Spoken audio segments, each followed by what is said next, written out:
How are we all getting on? We all having a good week? Yeah.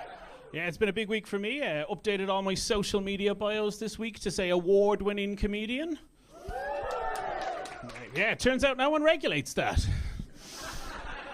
You can just say whatever the fuck you want. It's award-winning comedian and plumber of the year 2014.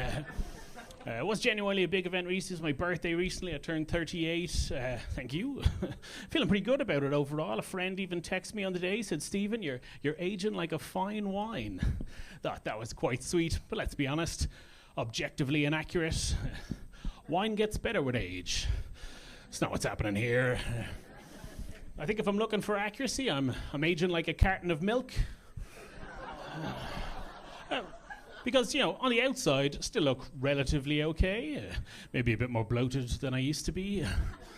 But on the inside, absolutely fucked. And I don't mean because of the 20 plus years of alcohol or drug use or even my on again, off again relationship with cigarettes. Current status of that relationship, going steady. But it's actually that I'm just riddled with mental health issues.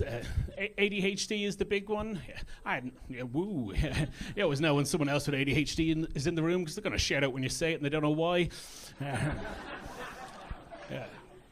I hadn't intended to get an official diagnosis for ADHD, but as my mother, who's a psychotherapist, pointed out to me, if I did, it would give me access to the type of medication that, as she put it, would help me to stop acting like a cunt. It's quality parenting, all right, yeah. I found out I had it as an adult, which isn't shocking because I was born in the 80s in Ireland. We didn't know what ADHD or neurodiversity was back then. We didn't even know there was a mental health. Now, we just thought some people were mental, but at least they've got their health. Because of the effects it was having, though, I did start taking medication for it. And something I didn't know about the medication is that it gives you anxiety and depression.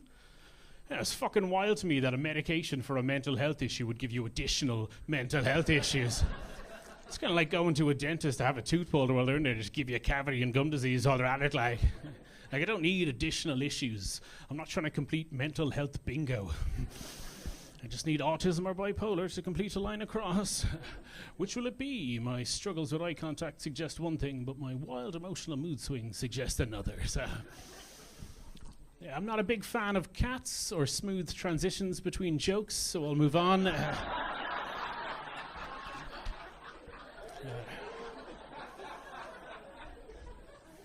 I got a dog a while back. Any dog people in? Yeah. Me and my wife, we got a dog. We wanted to make sure we're ready for all the care requirements and needs that come with having a dog. So what we did first was we had and raised a child for 10 years. After 10 years and the child was still alive, we thought, okay, ready for a dog. We got the dog. All of that went well. A couple of months went past. Got a little cocky at this point, if I'm being honest. Got ourselves a houseplant. No, we went full reverse order there, yeah. Needless to say, though, our son's quite happy we went full reverse order because, well, that plant is no longer with us. Now, I blame the plant because if you don't feed a child, they'll cry. And if you don't feed a dog, they'll bark. And if you don't feed a plant, it dies in silence like a fucking martyr. I am a happily married man, though. Weird flex.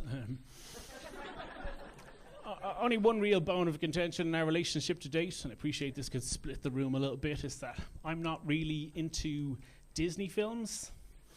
You see, my wife thought I'd grow to love them over time. When we got together, she already had a young child, which meant that I became a step-parent. Now look, I don't know what happened in Walt Disney's life, but the only group he seems to hate more than the Jewish community, look it up, is step-family members. Evil stepmothers and ugly stepsisters. I didn't think there was anyone who could do more than Disney to tarnish the reputation of step-family members.